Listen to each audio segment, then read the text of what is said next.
সপ্তাহ জুড়ে ঘটে যাওয়া সকল আনন্দের খবর নিয়ে এনিগমা টিভির সাপ্তাহিক আয়োজন দ্য উইকেন্ডে আপনাদের সবাইকে ওয়েলকাম করছি আমি মূর্ছনা ঐশী।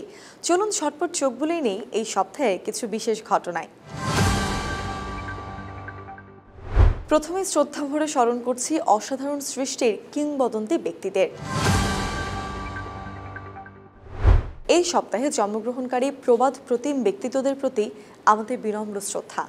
10 আগস্ট ছিল বিশ্ববরেণ্য চিত্রশিল্পী এস.এম. সুলতানের শততম জন্মবার্ষিকী। তিনি গ্রাম বাংলার খেটে খাওয়া মানুষ এবং কৃষকের পেশিবহুল অবয়ব এঁকে তাদের সংগ্রামী সত্তা তুলে ধরেছেন। 14 আগস্ট ছিল কিংবদন্তি চলচ্চিত্র নির্মাতা আমজাদ হোসেনের জন্মদিন। গোলাপি এখন ট্রেনের মতো কালজয়ী সৃষ্টি দিয়ে তিনি দেশের সাধারণ মানুষের সুখ দুঃখকে পর্দায় জীবন্ত করে তুলেছেন।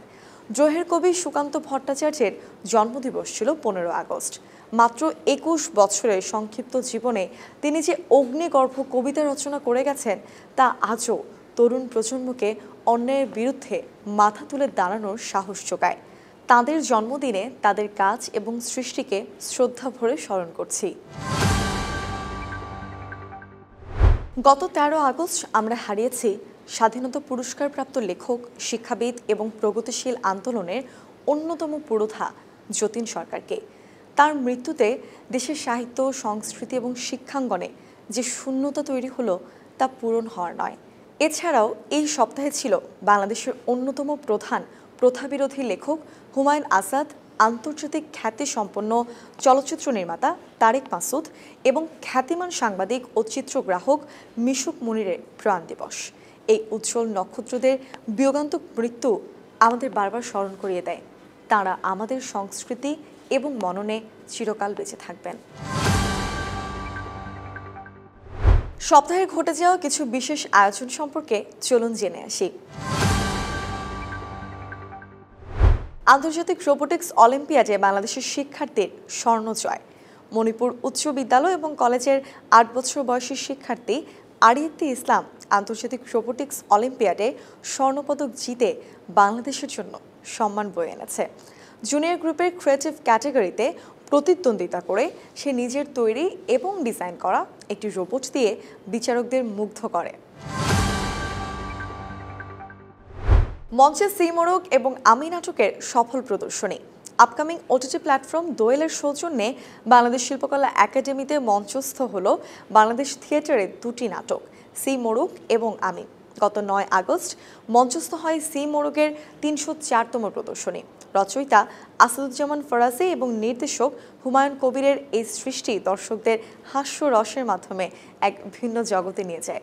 অন্যদিকে 10 আগস্ট মঞ্চে আসে তাদের নবম প্রযোজনা আমি। আইরিন পারভিন লোপার নির্দেশনায় অভিনেতা শাহ আলম একাই মঞ্চে তুলে ধরেন জীবনের জটিল সব সমীকরণ। কে আমি? এই প্রশ্নের উত্তর খুঁজতে মানুষের নিরন্তর ছুটে চলার এই গল্পটি রচনা করেছেন মাহবুব আলম। 10 তরুণ শিল্পীর ক্যানভাসে বাংলাদেশের রূপকথা। ভূমি গ্যালারিতে সমাপ্ত হলো 10 জন তরুণ শিল্পীর ক্যানভাসে বাংলার রূপকথার এক রঙিন প্রদর্শনী, দ্য ট্রেন্ডসেটার্স। দলগত এই প্রদর্শনীতে স্থান পেয়েছে 70টি চিত্রকর্ম, যেখানে প্রত্যেক শিল্পী নিজস্ব দৃষ্টিভঙ্গি, মাধ্যম এবং বিষয় ক্যানভাসে তুলে ধরেছেন। বেলা ও বিকেলের গল্প আসছে এনিগমা টিভিতে। বাংলা নাট্যাঙ্গনের 2 জীবন্ত কিংবদন্তি, 21শে পদকপ্রাপ্ত গুণী শিল্পী দিলারা জামান এবং আবুল হায়াতকে নিয়ে নির্মিত হয়েছে বিশেষ নাটক বেলা ও বিকেল। নাটকের নাম ভূমিকায় অভিনয় করেছেন তারা। পরিচালক শরীফুল ইসলাম শামীম জানান, শিগগিরই বেলা ও বিকেল নাটকটি এনিগমা টিভিতে প্রচার করা হবে। 2 দশক পর ফিরছে নতুন কুড়ি। দীর্ঘবিরতি শেষে শিশু কিশোরদের জনপ্রিয় প্রতিভা অন্বেষণমূলক অনুষ্ঠান নতুন কুড়ি আবার শুরু হতে যাচ্ছে বাংলাদেশ টেলিভিশনে। আগামী 15 আগস্ট থেকে 5 সেপ্টেম্বর পর্যন্ত প্রতিযোগিতার জন্য আবেদনপত্র জমা দেওয়া যাবে। আবেদনের বিস্তারিত নিয়ম জানতে ভিজিট করুন বিটিভির ওয়েবসাইটে। এবারে বড় পর্দার খবর। দীর্ঘদিন পর সিনেমা জগতে ফিরছেন চিত্রনায়ক Rubel.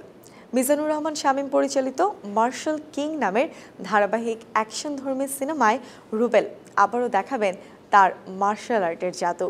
Young dragon martial art centre প্রযোজিত মার্শাল কিংয়ের শুটিং চলছে এবং মুক্তি পেতে পারে অক্টোবরে। এছাড়াও ৮ আগস্ট বাংলাদেশ সহ বিশ্বের বিভিন্ন দেশে মুক্তি পেয়েছে মার্কিন horror thriller weapons.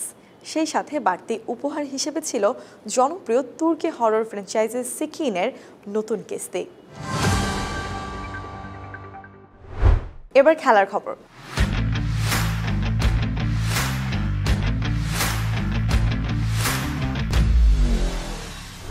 AFC challenge লিগে আবাহনী হারলেও জিতেছে বসুন্ধরা কিংস। প্লে অফে সিরিয়ার ক্লাব আল কারামাকে ১-০ গোলে হারিয়ে বাংলাদেশের পরাশক্তি বসুন্ধরা কিংস চ্যালেঞ্জ লিগের চূড়ান্ত পর্বে পৌঁছেছে। গত মঙ্গলবার রাতে দোহার সুহাইম বিন হামাদ স্টেডিয়ামে ম্যাচের একমাত্র গোলটি করেছেন কিংসের নাইজেরিয়ান ফরওয়ার্ড ইমানুয়েল সানডে। অন্যদিকে কিরগিজস্তানের মুরাস ইউনাইটেডের কাছে ২-০ গোলে হেরে টুর্নামেন্ট থেকে বিদায় নিয়েছে বাংলাদেশের আবাহনী লিমিটেড। খেলার প্রথমার্ধে আবাহনী কিছু সুযোগ পেল, কাজে লাগাতে পারেনি। দ্বিতীয়ার্ধে মুরাস ইউনাইটেডের আতাই ঝুমাশেফ ২টি গোল করেন। এবারে আবহাওয়ার পূর্বাভাস।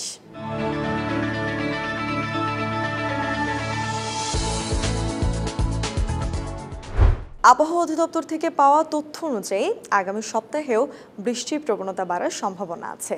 দেশের বিভিন্ন অঞ্চলে দমকা হাওয়া সহ হালকা থেকে মাঝারি ধরনের বৃষ্টি এবং কোথাও কোথাও ভারী বর্ষণ হতে পারে। তবে এর ফাঁকে আবহাওয়া প্রধানত শুষ্ক থাকারই সম্ভাবনা আছে। ঘরে ঘরে এখন ডেঙ্গু, চিকুনগুনিয়া কিংবা ভাইরাস জ্বর হলে আতঙ্কিত না হয়ে সচেতন থাকুন। চিকিৎসার পাশাপাশি পর্যাপ্ত পরিমাণে পানি, ওরসালাইন, ডাবের পানি এবং ফলের রস পান করে শরীরকে সতেজ রাখুন।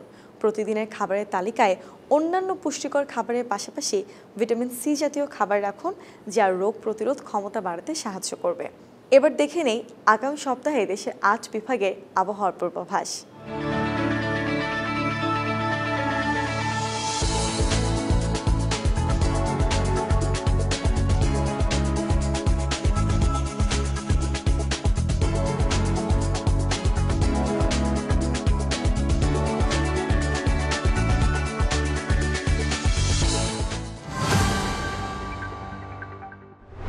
শিল্প, সাহিত্য, খেলাধুলা, বিনোদন প্রতি সপ্তাহে নতুন আয়োজন। কেমন হলো আমাদের এবারের উইকেন্ড, কিংবা আপনার পছন্দের কোন বিষয়গুলো দেখতে চান আগামী পর্বে, আমাদের জানাতে পারেন এনিগমা টিভির ফেসবুক পেজ, ইউটিউব চ্যানেল এবং ওয়েবসাইটে। এবারে নিচ্ছি বিদায়।